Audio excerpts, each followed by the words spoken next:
उत्तर गुजरातना हिम्मतनगरथी खेड़ब्रह्मा वच्चे अंदाजे 55 किलोमीटरना मीटर गेज ट्रेकनुं ब्रॉडगेजमां रूपांतरण करवानुं काम पाछला કેટલાક વર્ષોથી ચાલી રહ્યું છે। 2022ના મધ્યમાં આ કામનું ખાતમુહૂર્ત થયું હતું, જ્યારે 2023ના મધ્યમાં આ કામના વર્ક ઓર્ડર અપાયા હતા।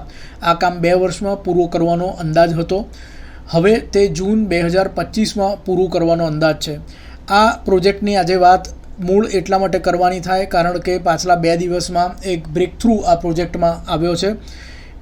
હિંમતનગરથી વડાલી સુધી ડીઝલ એન્જિન આ લાઇન પર ચલાવવાનો પ્રયોગ સફળ થયો છે। ભવિષ્યમાં અહીં ઇલેક્ટ્રિફિકેશન પણ થશે અને ઇલેક્ટ્રિક એન્જિન પણ દોડશે, પરંતુ અત્યારે ડીઝલ એન્જિન દોડાવવાનો પ્રયોગ વડાલી સુધી સફળ થયો છે। આગળ વડાલીથી આ લાઇન ખેડબ્રહ્મા સુધીની હશે અને ખેડબ્રહ્માથી પણ આગળ યોજના છે કે 22 કિલોમીટર દૂર હડાદ રેલવે સ્ટેશન આવે છે, જે તારંગા અંબાજી રેલવે લાઇનનું જે કામ ચાલી રહ્યું છે એ રેલવે લાઇન પર આ હડાદ સ્ટેશન આવશે। તો જો हिम्मतनगर खेड़ब्रह्मा रेलवे लाइन ने आगळ 22 किलोमीटर दूर हड़ाद सुधी लई जवामां आवे तो हड़ाद एक जंक्शन बनी शके, कारण के एक तरफ अमदावाद हिम्मतनगर खेड़ब्रह्मा અને ત્યાં આગળ હડાદ આવે અને બીજી તરફ તારંગા અંબાજી વાળી જે રેલવે લાઇનનું રેલવે પ્રોજેક્ટનું કામ ચાલુ છે ત્યાં પણ હડાદ આવે તો હડાદ એક જંક્શન બની શકે। હડાદ પછી આગળ અંબાજી આવે અને અંબાજી પછી આબુ રોડ આવે। આમ દિલ્હી જવાનો એક નવો રૂટ પણ આ પ્રોજેક્ટ આગળ જેમ જેમ વધશે તેમ તેમ ઊભો થઈ શકે છે। આપણે જાણીએ છીએ કે અમદાવાદથી દિલ્હી જવાની મોટાભાગની ટ્રેનો પાલનપુર થઈને જાય છે, કેટલીક ટ્રેનો જોધપુર બાજુ ભીલડી થઈને જાય છે, જ્યારે એક ત્રીજો રસ્તો હમણાં જે ખુલ્યો છે કે અમદાવાદથી હિંમતનગર અને હિંમતનગરથી ઉદયપુર, પહેલાં તેનું બ્રોડગેજમાં કન્વર્ઝન થયું અને ત્યાર પછી તેનું ઇલેક્ટ્રિફિકેશનનું કામ પણ પૂરું થયું છે, એટલે ઉદયપુર થઈને પણ આગળ દિલ્હી તરફનો એક રૂટ મળે।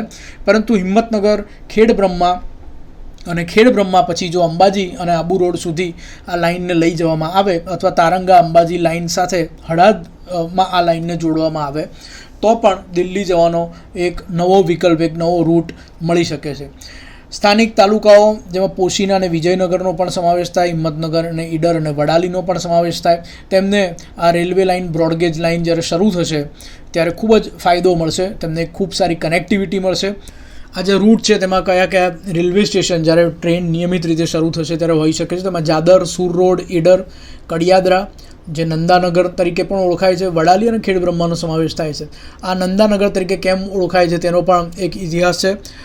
એક સમયે દેશના વડાપ્રધાન રહી ચૂકેલા ગુલઝારીલાલ નંદા, તેમની મોડાસામાં જ્યારે ધરપકડ થઈ તે પછી તેમણે ઉદયપુરથી આવતી રેલવેને મોડાસાના બદલે વાયા ટીંટોઈ જઈ હિંમતનગર સુધીની કરી હતી।